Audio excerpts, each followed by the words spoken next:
ಆತ್ಮೀಯ ವೀಕ್ಷಕರೇ ನಮಸ್ಕಾರ. ಇವತ್ತು ನನ್ನೊಂದಿಗೆ ರಾಯಚೂರಿನ ದೇವದುರ್ಗ ತಾಲೂಕಿನ ಗಬ್ಬೂರಿನಲ್ಲಿರ್ತಕ್ಕಂತಹ ವಿದ್ಯಾಜ್ಯೋತಿ ಶಾಲೆಯ ವಿದ್ಯಾರ್ಥಿನಿ ಖುಷಿ ಅವರು ನಮ್ಮೊಂದಿಗಿದ್ದಾರೆ. ಖುಷಿ ಅವರೇ, ಕಾರ್ಯಕ್ರಮಕ್ಕೆ ಆತ್ಮೀಯವಾದ ಸ್ವಾಗತ ಹಾಗೂ ನಮಸ್ಕಾರ. ನಮಸ್ಕಾರ. ಇತ್ತೀಚೆಗೆ 2026 ಜನವರಿ 18ರಲ್ಲಿ ದೇಶಾದ್ಯಂತ ಸೈನಿಕ ಶಾಲೆಗೆ ಪ್ರವೇಶ ಪರೀಕ್ಷೆಯನ್ನು ನಡೆಸಲಾಗಿತ್ತು. ಆ ಪ್ರವೇಶ ಪರೀಕ್ಷೆಯಲ್ಲಿ ಪ್ರವೇಶ ಪರೀಕ್ಷೆಯಲ್ಲಿ 2ನೇ ಸ್ಥಾನವನ್ನು ಪಡೆದು ಇಡೀ ನಮ್ಮ ರಾಜ್ಯಕ್ಕೆ ಕೀರ್ತಿಯನ್ನು ತಂದಿರತಕ್ಕಂತಹ ಖುಷಿ ಅವರು ನಮ್ಮೊಂದಿಗಿದ್ದಾರೆ. ಖುಷಿ ಅವರೇ, ನೀವು ನಿಮ್ಮ ಕುಟುಂಬದ ಒಂದಿಷ್ಟು ಪರಿಚಯವನ್ನು ಮಾಡಿಕೊಡಿ ಮೊದಲಿಗೆ ನಮ್ಮ ವೀಕ್ಷಕರಿಗೆ. ನಿಮ್ಮ ತಂದೆ ತಾಯಿ ಯಾರು, ಯಾವ ಊರವರು, ಎಲ್ಲಿಂದ ಬಂದಿರಿ, ನಿಮ್ಮ ಕುಟುಂಬದ ಒಂದಿಷ್ಟು ಮಾಹಿತಿ ಕೊಡಿ. ನನ್ನ ಹೆಸರು ಖುಷಿ, ನಮ್ಮ ತಂದೆ ಹೆಸರು ಬಸವರಾಜ್, ನಮ್ಮ ತಾಯಿ ಹೆಸರು ಗೀತಾ. ನಮ್ಮ ತಂದೆ KSRTC ಬಸ್ ಡ್ರೈವರು, ಮತ್ತು ನಮ್ಮ ತಾಯಿ ಗೌರ್ಮೆಂಟ್ ಹಾಸ್ಪಿಟಲ್ ನರ್ಸಿಂಗ್ ಆಫೀಸರು. ಮನೇಲಿ ಯಾರ್ಯಾರು ಇರ್ತೀರಿ ಮತ್ತೆ ನಿಮ್ಮ ತಂದೆ ತಾಯಿ ಜೊತೆಗೆ? ನಮ್ಮ ತಮ್ಮ, ನಮ್ಮ ತಂಗಿ. ಒಟ್ಟು 5 ಜನ ಇರ್ತೀರಿ. ಅಂದ್ರೆ ಖುಷಿಯವರು ನಿಮ್ಮ ಪ್ರಾಥಮಿಕ ವಿದ್ಯಾಭ್ಯಾಸ ಅಂದ್ರೆ 1ನೇ ತರಗತಿಯನ್ನ ನೀವು ಎಲ್ಲಿ ಪ್ರಾರಂಭ ಮಾಡಿದ್ರಿ, ಎಲ್ಲಿ ಓದಿದ್ರಿ ಅಂತ? ಕಲ್ಲೂರಿನಲ್ಲಿ, ಅಲ್ಲಿ ಫಿಫಾ ಸ್ಕೂಲ್ ಅಂತ ಅಲ್ಲಿ ಓದಿದ್ದೆ. ತದನಂತರ ಎಷ್ಟನೇ ತರಗತಿಗೆ ನೀವು ಗಬ್ಬೂರಿನ ವಿದ್ಯಾಜ್ಯೋತಿ ಶಾಲೆಗೆ ಪ್ರವೇಶವನ್ನು ಪಡ್ಕೊಂಡ್ರಿ? 4ನೇ ತರಗತಿಯಿಂದ 5ನೇ ತರಗತಿ. 4ನೇ ತರಗತಿಯಿಂದ 5ನೇ ತರಗತಿಗೆ ಅಲ್ಲಿ ಗಬ್ಬೂರಿನ ವಿದ್ಯಾಜ್ಯೋತಿ ಶಾಲೆಯಲ್ಲಿ ಪ್ರವೇಶವನ್ನು ಪಡ್ಕೊಂಡ್ರಿ. ಹೇಗನಿಸ್ತು?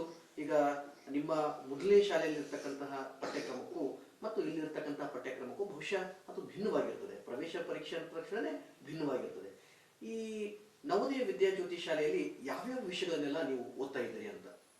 ಅಲ್ಲಿ ಕನ್ನಡ, ಗಣಿತ, ಸಾಮಾನ್ಯ ಜ್ಞಾನ ಮತ್ತೆ ಮಾನಸಿಕ ಸಾಮರ್ಥ್ಯ, 4 ವಿಷಯಗಳನ್ನ ಓದ್ತಾ ಇದ್ರಿ.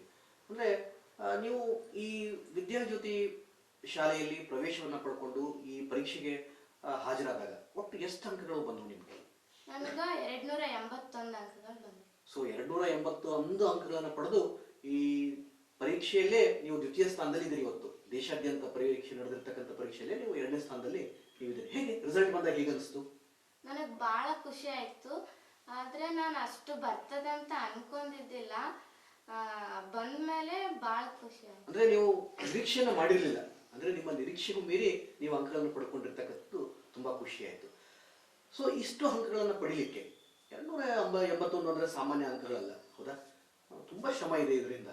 ಈ ಶ್ರಮ ಹೇಗೆ ಮಾಡಿದ್ರಿ ಅಂತ, ಹೇಗೆ ಓದ್ಕೊಂಡ್ರಿ ನೀವು? ಸ್ವಲ್ಪ ನಮ್ಮ ವೀಕ್ಷಕರಿಗೆ, ಅಂದ್ರೆ ನಿಮ್ಮ ಪರೀಕ್ಷೆ ತಯಾರಿ ಹೇಗಿತ್ತು, ಜೊತೆಗೆ ನಿಮ್ಮ ಶಾಲೆಯಲ್ಲಿ ನಿಮ್ಮ ಶಿಕ್ಷಕರು ನಿಮ್ಗೆ ಹೇಗೆ ಕಲಿಸ್ಕೊಡ್ತಾ ಇದ್ರು ಅಂತಕ್ಕಂಥದ್ದು?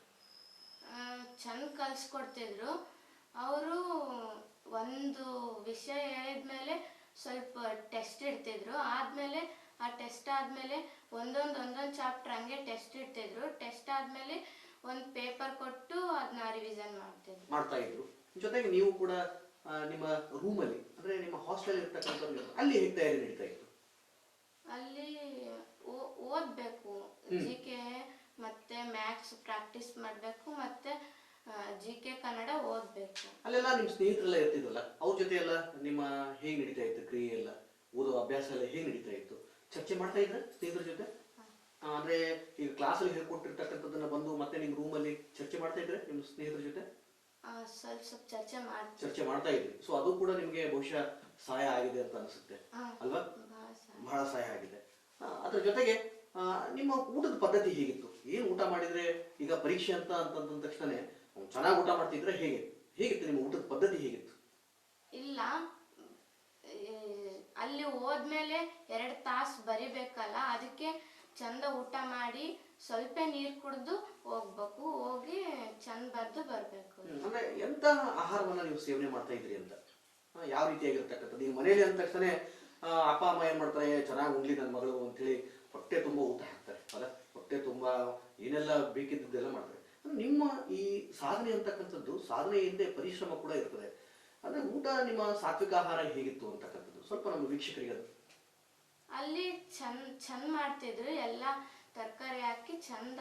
ಇದು ನಾನು ಏನ್ ಕೇಳ್ಕೊಟ್ಟಿದ್ದಂದ್ರೆ ವಿಶೇಷವಾಗಿ ರಾಗಿ ಗಂಜಿ ಇರ್ತದೆ, ಆ ಥರದ್ದೆಲ್ಲ ಆಹಾರ ಪದ್ಧತಿ ಎಲ್ಲ ಇದೆ ಅಂತಕ್ಕಂಥದ್ದು, ಪೌಷ್ಟಿಕ ಆಹಾರವನ್ನು ನೀಡ್ತದೆ ಅಂತಕ್ಕಂಥದ್ದು ಕೇಳಿದ್ದೀನಿ. ಹೇಗಿತ್ತು ಅಂತ? ಚೆನ್ನಾಗಿ ಮಾಡ್ತಿದ್ರು. ರಾಗಿ ಗಂಜಿ, ಉರುಳಿ ಗಂಜಿ, ಕಷಾಯ ಮತ್ತೆ ಕಾಳು ಎಲ್ಲ ಕೊಡ್ತಿದ್ರು. ಸೊ ಹಾಗಾಗಿ ಒಂದು ಒಳ್ಳೆ ಅಂಕಗಳನ್ನು ಪಡಿಲಿಕ್ಕೆ ಸಾಧ್ಯ ಆಗಿದೆ ಅಂತ ಕೂಡ ಗೊತ್ತಾಗುತ್ತೆ. ಮುಂದೆ ಖುಷಿಯವರು ಜೀವನದಲ್ಲಿ ಏನ್ ಗುರಿ ಇಟ್ಕೊಂಡಿದ್ದೀರಿ? ಏನಾಗ್ಬೇಕಂತ ಅನ್ಕೊಂಡಿದ್ದೀರಿ? ಈಗ ಸೈನಿಕ ಶಾಲೆಗೆ ನೀವು ಆಯ್ಕೆ ಆಗಿದ್ದೀರಲ್ವಾ, ಆ ಮುಂದೆ ನಿಮ್ ಗುರಿ ಏನಂತ, ಏನಾಗ್ಬೇಕು ಅನ್ಕೊಂಡಿದ್ದೀರಿ? ಇಂಡಿಯನ್ ಆರ್ಮಿಯಲ್ಲಿ ಯಾವ ಸೇವೆಯನ್ನ ಮಾಡ್ಬೇಕು ಅನ್ಕೊಂಡಿದ್ದೀರಿ? ಅಲ್ಲಿ ಬೇರೆ ಬೇರೆ ವಿದ್ಯೆಗಳು ಇರ್ತದೆ ಹೌದಾ, ಸೈನಿಕರು ಇರ್ತಾರೆ, ಮೇಜರ್ ಇರ್ತಾರೆ, ಕರ್ನಲ್ ಇರ್ತಾರೆ. ನೀವು ಏನಾಗ್ಬೇಕಂತ ಅನ್ಕೊಂಡಿದ್ದೀರಿ? ನಾನು ಅದು ಬಿಟ್ಟು IAS ಆಗ್ಬೇಕಂತ ಅನ್ಕೊಂಡೆ. ಸೊ ನಿಮ್ಮ ಮುಂದಿನ ಜೀವನ ಸೈನಿಕ ವೃತ್ತಿಯ ಜೊತೆಗೆ IAS ಮಾಡಬೇಕು ಅಂತ ಅನ್ಕೊಂಡಿದ್ದೀರಿ. ಅದು ತುಂಬಾ ಖುಷಿ ಆಯ್ತು ನಿಜವಾಗ್ಲೂ. ಅಂದ್ರೆ ಇಂಡಿಯನ್ ಅಡ್ಮಿನಿಸ್ಟ್ರೇಟಿವ್ ಸರ್ವಿಸ್ ಅನ್ನು ಕೂಡ ನೀವು ಮುಂದೆ ಮಾಡ್ಬೇಕಂತ ಅನ್ಕೊಂಡಿದ್ದೀರಿ. ಬಹಳ ಚಿಕ್ಕ ವಯಸ್ಸಲ್ಲೇ ಅತಿ ದೊಡ್ಡ ಗುರಿಯನ್ನು ಇಟ್ಕೊಂಡಿರ್ತಕ್ಕಂತಹ ಖುಷಿ ಅವರು. ಮುಂದಿನ ಜೀವನ ನಿಮ್ಮ ಯಶಸ್ಸು ಕಾಣಲಿ ಅಂತಕ್ಕಂತಹ ಮಾತನ್ನು ಹೇಳ್ತಾ, ಕೊನೆಗೆ ನಿಮ್ಮ ಜೂನಿಯರ್ಸ್ಗೆ ಏನ್ ಹೇಳಕ್ ಬಯಸ್ತೀರಿ? ಯಾವ ರೀತಿಯಾಗಿ ಅವರು ಪ್ರಿಪ್ರೇಷನ್ ಅನ್ನು ಮಾಡಬೇಕು? ಅವರು ಚಂದ ಮಾಡಬೇಕು, ಯಾಕಂದ್ರೆ ಮುಂದೆ ಭಾಳ ಕಾಂಪಿಟೇಷನ್ ಇರ್ತದೆ ಅಂತ ಅನ್ಕೋತೀವಿ. ಖಂಡಿತ ಕೂಡ ಮುಂದಿನ ಜೀವನದಲ್ಲಿ ಅತಿ ಹೆಚ್ಚು ಸ್ಪರ್ಧೆ ಇರೋದ್ರಿಂದ ಉತ್ತಮವಾಗಿರ್ತಕ್ಕಂತಹ ಒಂದು ಓದಿರ್ತಕ್ಕಂಥ ಮಾತನ್ನ ಖುಷಿಯವರು ಇವತ್ತು ಹಂಚಿಕೊಂಡಿದ್ದಾರೆ. ನಿಜವಾಗ್ಲೂ ಖುಷಿಯವರೇ, ಇವತ್ತು ನಮ್ಮ ಕಾರ್ಯಕ್ರಮಕ್ಕೆ ಬಂದು ನಿಮ್ಮ ಒಂದಿಷ್ಟು ಅನಿಸಿಕೆ ಮತ್ತು ಅಭಿಪ್ರಾಯಗಳನ್ನ ನಮ್ಮ ವೀಕ್ಷಕರ ಜೊತೆ ಹಂಚಿಕೊಂಡಿದ್ದೀರಿ. ಕಾರ್ಯಕ್ರಮಕ್ಕೆ ಬಂದು ನಿಮ್ಮ ಅನಿಸಿಕೆ ಅಭಿಪ್ರಾಯಗಳನ್ನು ಹಂಚಿಕೊಂಡಿದ್ದಕ್ಕೆ ನಿಮಗೆ ಎಲ್ಲ ವೀಕ್ಷಕರ ಪರವಾಗಿ ತುಂಬ ಹೃದಯದ ಧನ್ಯವಾದ. ನಮಸ್ಕಾರ. ನಮಸ್ಕಾರ.